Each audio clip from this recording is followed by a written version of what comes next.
student of cosmology. I love it. And I want to tell you about a story that happened in Barbados. I was on a graveyard shift in an institution where there was a statue of an African woman.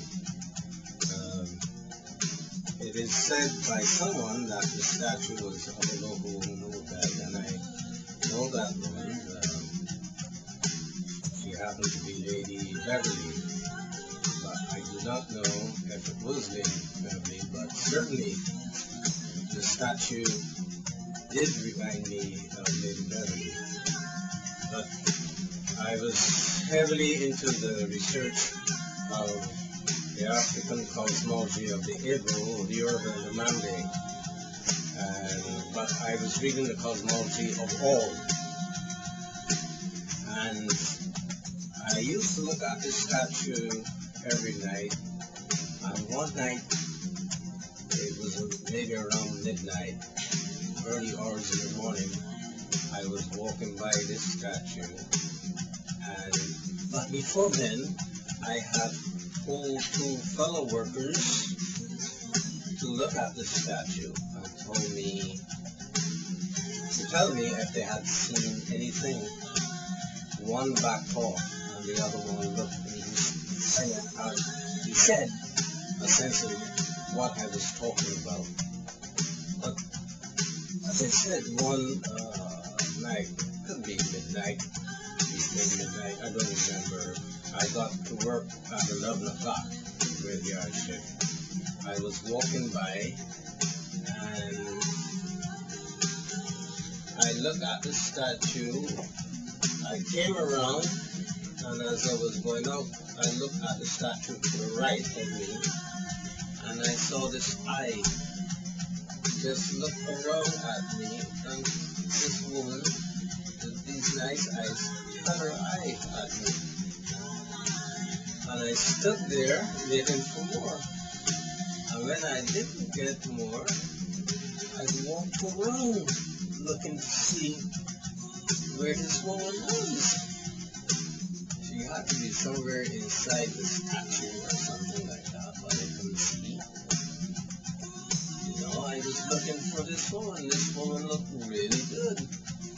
Now, I don't want to get into anything here because I don't know who this woman is.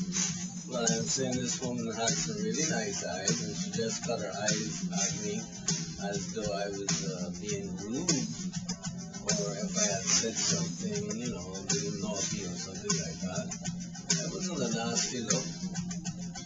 But anyhow, every night after that, I would look at the statue to see if I see anything, and I didn't see anything. However, one morning, I decided to check this statue out. By the way, I don't remember if I told you, but the Igbo, as far as the literature in the American Encyclopedia of Religion states that the Igbo hold spirits, statues of the spirits.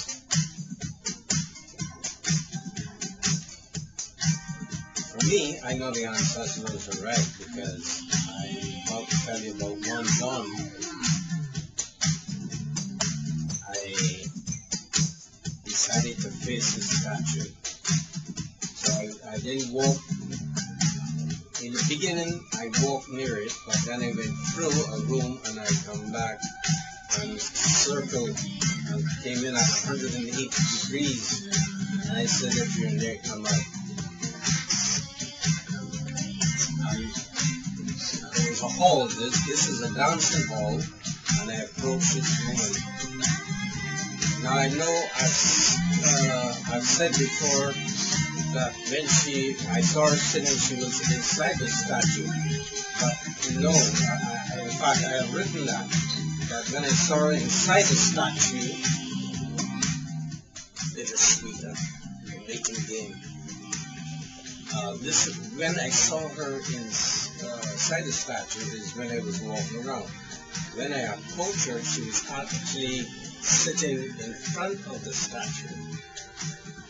And it was a small woman, a petite woman, that have tendencies to be a balance of African Asiatic, so-called. Could be pure-blooded African. They're pure-blooded Africans who might give us the impression that they're African Asiatic. And even some of those Africans, like Ethiopians, consider themselves African Asiatic. Anyhow, I don't know enough about that to really give an absolute answer.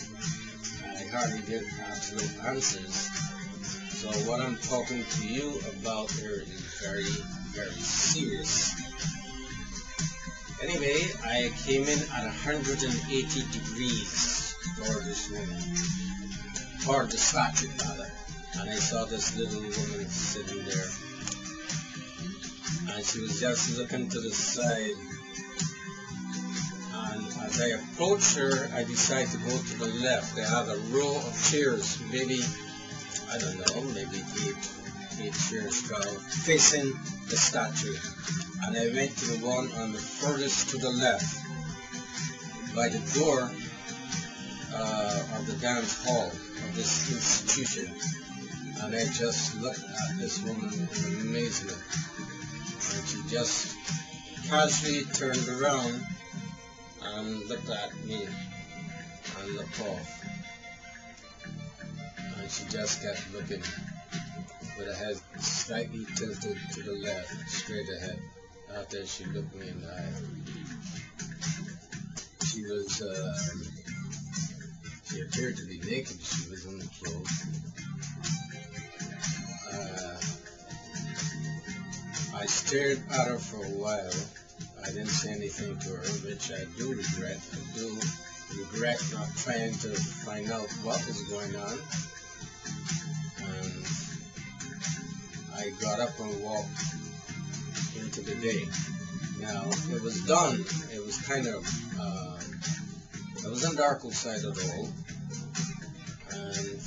But inside the hall was kind of dark.